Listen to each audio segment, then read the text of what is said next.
Welcome in, Hokie Nation, to this edition of TSL Today. We record on Friday, February 10th, 2023, from the Virginia Tech Corporate Research Center in Blacksburg, Virginia. And we have a heck of a show for you today. We're recapping the Hokies' loss to Boston College on the hardwood on Wednesday, while also previewing Notre Dame on the men's side tomorrow and Florida State on the women's side on Sunday. All that and much more coming up on this edition of TSL Today. And it all starts right now.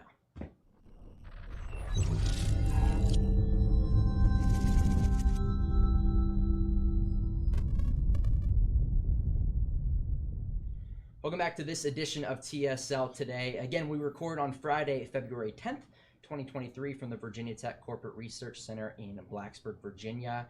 This episode is sponsored by Triumph NIL.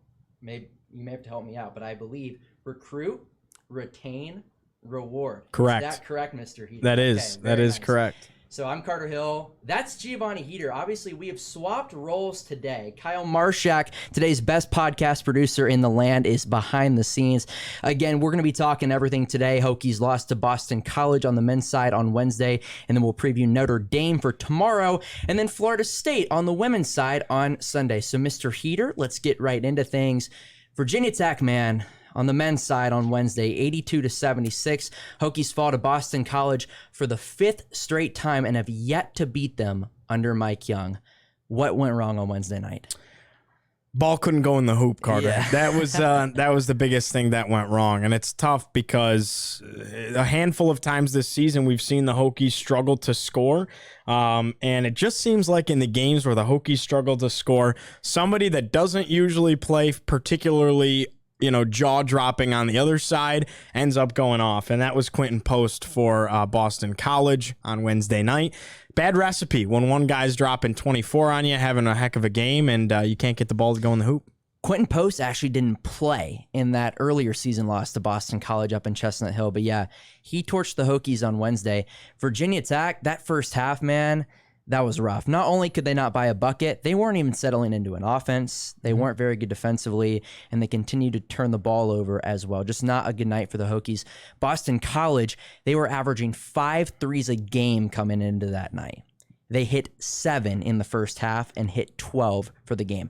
Anytime the Hokies play Boston College, they seem to just turn into the Golden State Warriors from 2016-17, it seems like. Right, and yeah, 12 of 24, 50% from beyond the arc is really impressive. And it just felt like every time Tech had a little bit of momentum, was kind of making it come back a little bit, and you thought, hey, this is the moment. All right, they're going to make a little bit of a run. This game's going to get interesting.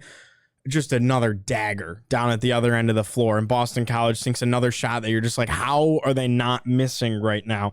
Tech shot the ball 41% from the floor, 31% from beyond the arc, 10 of 32. Not necessarily terrible from a number standpoint. It just, like you said, there was a struggle in rhythm, and it just felt like, geez, they couldn't quite get the lid off the rim. You thought maybe that was a first half woe. It carried into the second half. I mean, all the credit to Boston College for sticking to their game plan, doing what they wanted to do, make Virginia Tech uncomfortable, especially on the defensive side of the ball. They did that, and they worked their offense to near perfection.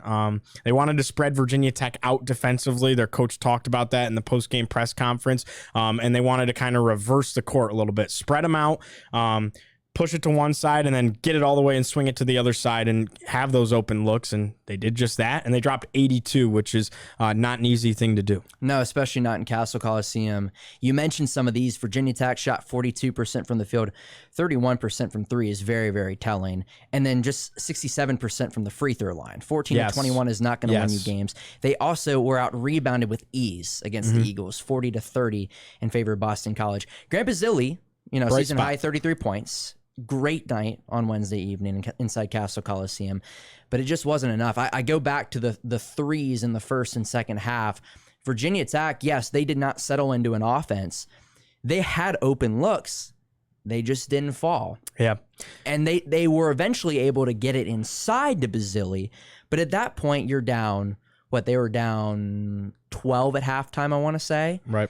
And it was consistently in the second half, it was a 10-14 ball game. Virginia Tech got it to within 9 at one point, and then after that, though, BC continued to expand on the lead, and then it was a 14-point lead with 2 minutes left, and obviously Virginia Tech, kind of crunched it down there, but it was a little too late.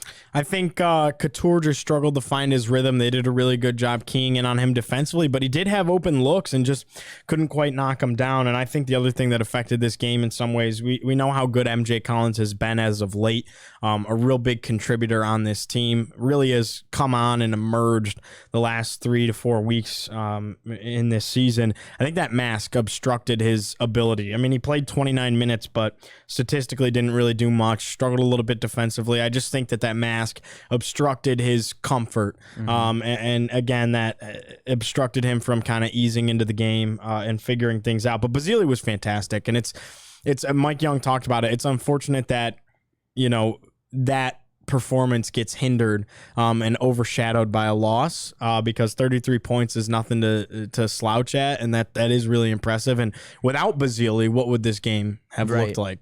Maybe the quietest 33-point performance you possibly can have. And that's no disrespect to Grant Basile. It just was because of how the game was going. Yeah, I'm sitting there shooting footage on the baseline, and he scores. And I just look up at the thing, and the guy next to me goes, "Oh, Basile's got 28." I was like, 28? I was like, where did that?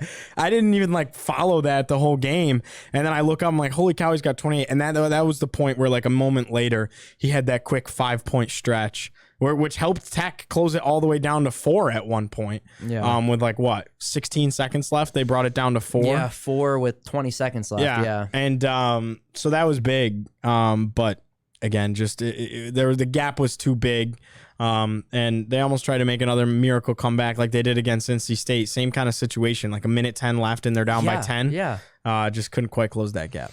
Yeah, and similar to NC State, Virginia Tech had a 22-point first half in that one. Virginia Tech in this one, they had a 24-point first half, 27-point first half. So just not a good performance there, but. You got to get off the mat. Notre Dame coming up tomorrow. We'll get to that preview in just a second. But I want to turn my attention to the schedule going forward.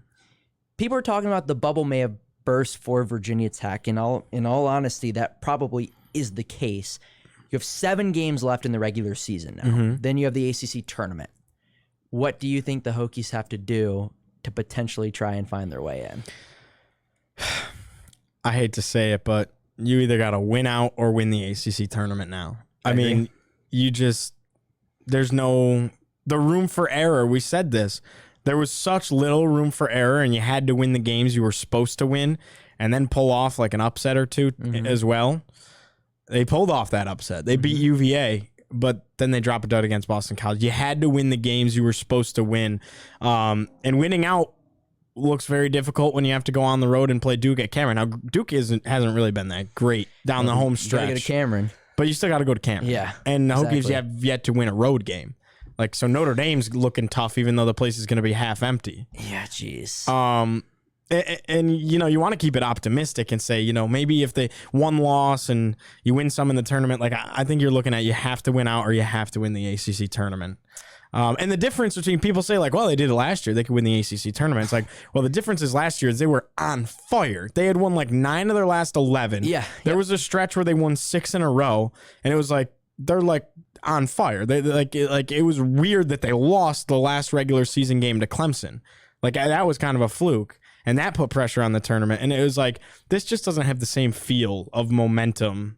You thought it maybe after UVA, but it's they haven't strung wins together. It's win, loss, win, loss, loss. You know what I mean? Yeah. So, I think plain and simple, you got to win the tournament or win out. Yeah, it was crucial for them to beat one of UVA or Miami. They got Miami. They got that big win. That was the crown jewel. They got UVA. UVA, I'm sorry. They got UVA. That was the crown jewel of their resume and still is. But then you give it right back when you play Boston College. Yeah. I said coming into the BC game, so Virginia Tech had 8 regular season games left. Hokies had to go 7-1 at best. Right. Or at worst, I'm sorry, with a loss to Duke. I think they maybe could have afforded to lose to Pitt at home and then lose to Duke on the road. But to feel comfortable going into the ACC tournament, Virginia Tech had to go 7-1 with a loss at Cameron Indoor Stadium. Now, I think you have to run the table to even give yourself a shot based on your regular season. Even then, you probably still have to win a game or two in the tournament. Like, you can't go in and lose the first round of the ACC Virginia tournament. Tech was 4-8 going into the BC game. They had to win the next 3. Boston College, Notre Dame, Georgia Tech. That would have put them at 7-8.